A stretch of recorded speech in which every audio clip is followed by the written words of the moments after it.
என் அன்பு உறவுகள் அனைவருக்கும் வணக்கம். இந்த வீடியோ பதிவில் நம்ம பார்க்க இருக்கிறது 2026 மே மாதம் 26ஆம் தேதியிலிருந்து ஜூன் மாதம் முழுவதும் ரிஷபம் ராசியில் பிறந்த அன்பு உறவுகளுக்கு உங்களுடைய ராசி கிரகத்தினுடைய சார பலன் இருக்கக்கூடிய அந்த ஸ்தான பலனை வைத்து உங்களுக்கான பலன் சொல்ல போறேன். 9 கிரகங்கள் சூரியன், சந்திரன், செவ்வாய், புதன், குரு, சுக்கிரன், சனி, ராகு, கேது. இதுல சந்திர பகவானை பொறுத்த வரைக்கும் தினமும் ஒரு நட்சத்திரத்துல பிரவேசிப்பார். இந்த சந்திர பகவான் எப்படின்னா, இந்த மாத பலன் சொல்லும் போது சந்திர பகவானை நிலையா நம்ம வச்சு சொல்ல முடியாது. ஏன்னா அவர் மாறிண்டே இருப்பார். அதனாலதான் ஒரு கோச்சாரத்துல சந்திர பகவான் ஜென்மத்தில், அதாவது ராசியில இருக்கும் போது கொஞ்சம் நிதானமா இருக்கணும். 6ஆம் இடத்துல இருக்கும் போதும் கொஞ்சம் கவனமாக இருக்கணும். 8ஆம் இடத்துல இருக்கும் போது ரொம்ப நிதானமாக கவனமாக இருக்கணும். 12ஆம் இடத்துல இருக்கும் போது பதறாம கோவப்படாம நிதானமாக ரொம்ப ரொம்ப நிதானமாக இருக்கணும். இவர் எப்படி பலன் கொடுப்பாரு அப்படின்னா, இப்ப கிரிக்கெட் மேட்ச்ல ஒரு 10 பாலுக்கு ஒரு 30 ரன் அடிக்கணும். இந்த சந்திரன் எப்படின்னா 10 பாலையும் மிஸ் பண்ணவும் வைப்பாரு. அந்த 30 ரன்ன 5 பால்ல ஒவ்வொரு பாலும் சிக்ஸரா அடிக்கவும் வைப்பார். அந்த கேமை மாற்றக்கூடிய கிரகமே சந்திரன். அதனாலதான் சந்திரன் நம்ம சொன்ன இது போல ஜென்மத்துல வரும்போது 6, 8, 12ல வரும்போது கொஞ்சம் நிதானமாக கவனமாக இருக்கணும். மித்த இடங்கள்ல வரும்போது நல்ல பலனை தருவார். இப்ப நம்ம ரிஷபராசியில் பிறந்த அன்பு உறவுகளுக்கு இந்த மே 26ல இருந்து ஜூன் மாதம் முழுவதும் கிரகங்கள், இந்த மே 26 கிரகங்கள் எந்த சாரத்துல இருக்குன்னு முதல்ல ஒரு பார்வை பார்த்துடலாம். சூரியனை பொறுத்த வரைக்கும் ரோகிணி நட்சத்திரம் 1ஆம் பாதத்துல இருப்பார். செவ்வாய் பகவானை பொறுத்த வரைக்கும் அஸ்வினி நட்சத்திரம் 4ஆம் பாதத்துல இருக்கார். புத பகவானை பொறுத்த வரைக்கும் மிருகசீரிஷம் நட்சத்திரம் 2ஆம் பாதத்துல அவர் பிரவேசிக்கக்கூடிய காலகட்டம். குரு பகவானை பொறுத்த வரைக்கும் புனர்பூச நட்சத்திரத்துல வாக்கியப்படி 26ஆம் தேதி கடகத்துக்கு 4ஆம் பாதத்துக்கு பயிற்சி ஆயிடுவார். திருக்கணிதப்படி ஜூன் மாசம் 2ஆம் தேதி கடகத்துக்கு பயிற்சியாக உள்ளார். சுக்கிர பகவானை பொறுத்த வரைக்கும் திருவாதிரை நட்சத்திரம் 3ஆம் பாதத்துல இருக்கார். சனி பகவானை பொறுத்த வரைக்கும் ரேவதி நட்சத்திரத்துல இருக்கார். ராகு சதயத்துல சுய நட்சத்திரத்திலையும், கேது மகம் அவருடைய சுய நட்சத்திரத்திலையும் இருக்கார். இப்படி நம்ம சந்திரனை தவிர்த்து இந்த 8 கிரகங்களை வச்சு இந்த மாதத்துக்கான பலன் உங்களுக்கு எப்படி இருக்கும்? இந்த 8 கிரகங்கள்ல எந்த கிரகங்கள் உங்களுக்கு பலமா இருக்கு, பலவீனமா இருக்கு, நீங்க என்ன வழிபாடு தானங்கள் செய்யலாம், எந்த விஷயத்துல கவனமாக ஜாக்கிரதையா இருக்கணும், எந்த விஷயங்கள் உங்களுக்கு அனுகூலத்தை தரும் அப்படின்னு நம்ம பார்க்கலாம். இப்போ உங்களுடைய ராசி ரிஷபம். இந்த ரிஷபத்துக்கு சொந்தக்கார் யாரு அப்படின்னா சுக்கிர பகவான். உங்க ராசிக்கு அதிபதி யாரு? சுக்கிரன். அப்படிப்பட்ட இந்த சுக்கிர பகவானுடைய ராசியில 3 நட்சத்திரங்களும் 9 பாதங்களும் அடக்கும். கிருத்திகை நட்சத்திரம் 2ஆம் பாதம், 3ஆம் பாதம், 4ஆம் பாதம். ரோகிணி நட்சத்திரம் 1, 2, 3, 4. மிருகசீரிஷ நட்சத்திரம் 1, 2. அப்ப 4, 3, 7, 8, 9 பாதங்கள் ரிஷபராசியில. அப்படிப்பட்ட ரிஷபராசியில பிறந்த அன்பு உறவுகளுக்கு இந்த மே மாதம் 26ஆம் தேதியிலிருந்து ஜூன் மாதம் முழுவதும் இந்த சூரிய பகவான், ஏன்னா கிரகங்கள்ல முதல் கிரகம் சூரியன் இல்லையா, இந்த சூரிய பகவான் உங்களுடைய ராசியில பிரவேசிக்கிறார். அது அந்த அளவுக்கு பெரிய அளவுல பலன் தரல. இருந்தாலும் நிதானமும் பொறுமையும் கண்டிப்பாக உங்களுக்கு வேண்டும். நிதானம் பொறுமை கண்டிப்பா உங்களுக்கு வேணும். ஏன்னா நிதானமாக பொறுமையாக இருந்தா தான் ஜெயிக்க முடியும். அதே போல ஆரோக்கியத்தின் மீது கவனம் செலுத்துகிறது.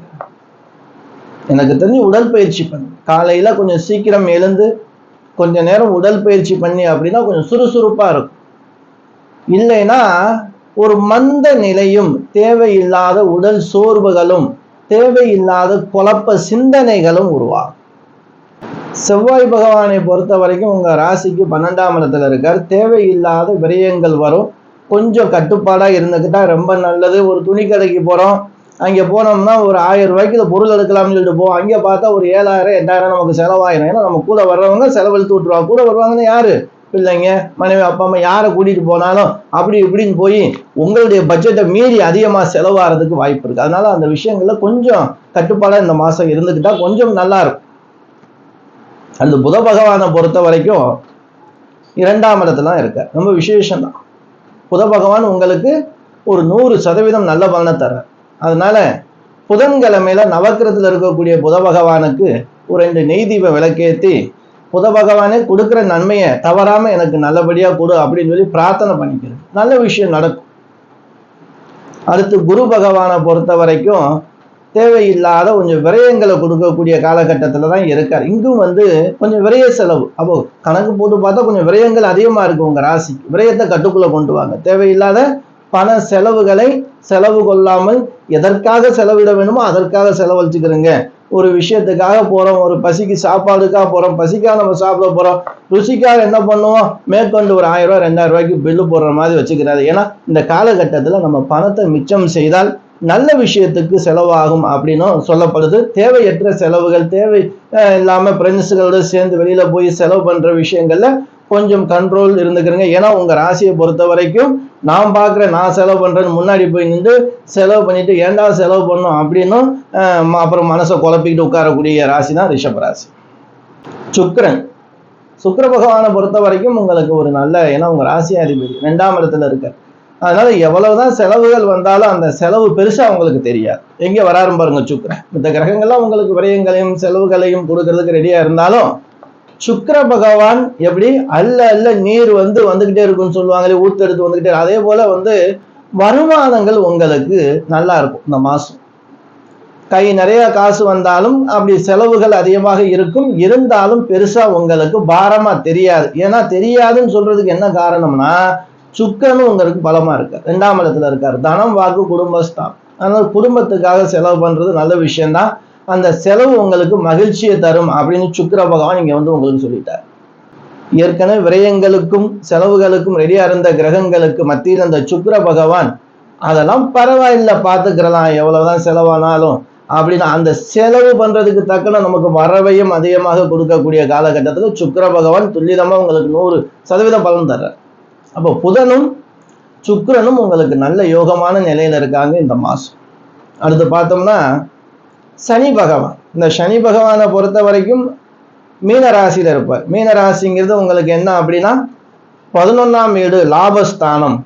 ஒரு சமநிலையான லாபம் இருக்கும். ரொம்பவும் தூக்கலாம் இல்லாம ரொம்பவும் கம்மியா இல்லாம போதுமுடா சாமி அப்படின்னு சொல்ற அளவுக்கு ஒரு திருப்திகரமான மனசு, அந்த சந்தோஷப்படுற அளவுக்கு ஒரு நல்ல ஒரு லாபஸ்தானத்தை கொடுக்கக்கூடிய அளவுல இருக்காரு. அதனால நீங்க ஒரு தொழில் செய்றீங்க, ஒரு வியாபாரம் செய்யக்கூடிய அன்பர்களாக இருந்தாலும் பரவாயில்லைங்க அப்படின்னு சொல்ற அளவுக்கு பகவான் இந்த மாசம் ஒரு பலனை தர்றதுக்கு அற்புதமான ஒரு காலகட்டத்துல தான் இருக்காரு உங்களுக்கு கண்டிப்பா. ஏன்னா சனி பகவானை பொறுத்த வரைக்கும் வருடக்கோள் 2 ஆண்டு இருப்பார். அதனால 2 ஆண்டு காலங்கள்ல மற்ற கிரகங்களையும் வச்சு பார்க்கும்போது ஓரளவுக்கு சனி பகவானால் சமநிலையான ஒரு லாபத்தை தரக்கூடிய அற்புதமான காலகட்டத்துல இருக்கார். ராகு, இந்த ராகு பகவானை பொறுத்த வரைக்கும் உங்களுக்கு 10ஆம் இடம் அப்படின்னு சொல்லக்கூடிய தொழில் ஸ்தானத்துல இருக்கார். அப்படின்னு சொல்லும்போது தொழில்ல கொஞ்சம் தடுமாற்றங்களும் இருக்கு. கொஞ்சம் ஏன்னா தெளிவா கவனமாக நம்ம செய்யற தொழில நிதானமாக பொறுமையாக இருந்து செயல்படுத்தணும், விழிப்புணர்வோடு இருக்கணும். அங்கே நம்ம தொழில் பண்றோம் அப்படின்னு சொல்லிட்டு சில்லறை கொடுப்போம் இல்லையா, ஒரு 100 ரூபாய்க்கு ஒரு 50 ரூபாய்க்கு வாங்குறாங்க, 100 ரூபா கொடுப்பாங்க, நீங்க எக்ஸ்ட்ரா 100 ரூபாயை கொடுத்து ஏமாந்து போற காலகட்டமா இருக்கு. அதனால வரவு செலவுல கொஞ்சம் கவனம் செலுத்திக்கிறீங்க. அதே போல ஜிபேல பணம் அனுப்பும் போது தெளிவாக இருங்க. ஒரு 100 ரூபாய்க்கு பதில் 0 எக்ஸ்ட்ரா போட்டு 1000 ரூபாய் அனுப்பிட்டு அப்புறம் கதற வேண்டிய சூழல் உருவாகிற மாதிரி இருக்கு. பண விஷயத்திலையும் தொழில் விஷயத்திலையும் கொஞ்சம் நிதானமாக தெளிவாக இருந்தால் போதுமான காலகட்டம். இந்த மாதம் உங்களுக்கு கொஞ்சம் சிறப்பாக தான் இருக்கு. கேது ஒரு மந்த நிலையில தான் இருக்கு உங்க ராசி. அதாவது ஏதாவது நீங்க இடம் வாங்கணும், ஏதாவது ஒரு பொருள் வாங்கணும், வாகனம் வாங்கணும் அப்படின்னா ஒரு திருப்தி இல்லாம இந்த மாசம் இருக்கிறதுக்கு அதிக வாய்ப்பு இருக்கு. அதாவது மனசுக்கு திருப்தி இருக்கணும் இல்லையா? ஒரு வீடு வாங்கணும்னு நினைக்கும் போது போய் பார்ப்பீங்க, இருக்கும். ஆனால் அது உங்களுக்கு பிடிக்காது, இல்லை பிடிக்காத மாதிரி ஒரு செயல்பாட்டை உருவாக்கி மறைக்கும். அதனால இந்த மாதம் அப்படிப்பட்ட ஒரு அமைப்பு இருந்தால் அடுத்த மாதம் நம்ம பார்த்துக்கலாம். இந்த மாதம் கொஞ்சம் ஓரம் கட்டிக்கிறங்க, அந்த மாதிரி விஷயம் இருந்தால் கொஞ்சம் ஓரம் கட்டிக்கிறங்க. அப்படி நாங்கள் எல்லாம் பண்ணிட்டாங்க வாங்கிட்டாங்க எங்களுக்கு கைக்கு வந்துச்சுன்னா ஒன்றும் பிரச்சனை கிடையாது. இந்த மாதம் ஒரு இடம் வாங்கணும், வீடு வாங்கணும் அப்படின்னு நீங்கள் போகும்போது திருப்தி இருக்காது. திருப்தி இல்லாத விஷயத்துல முயற்சித்து அதை இறங்க வேண்டாம். கொஞ்சம் பின்னோக்கி இருந்துக்கிறது நல்லது. உங்களுக்கு மனசுக்கு பிடிச்ச மாதிரி ஒரு அமைப்பு சீக்கிரமே அமைகிறதுக்கு ரெடியா இருக்கு. அதனால இந்த மாதங்களை பொறுத்த வரைக்கும் ரிஷப ராசிக்கு 2 கிரகங்கள் மட்டும், அதாவது 8 கிரகங்கள்ல 2 கிரகங்கள் அதி பலனை தருது.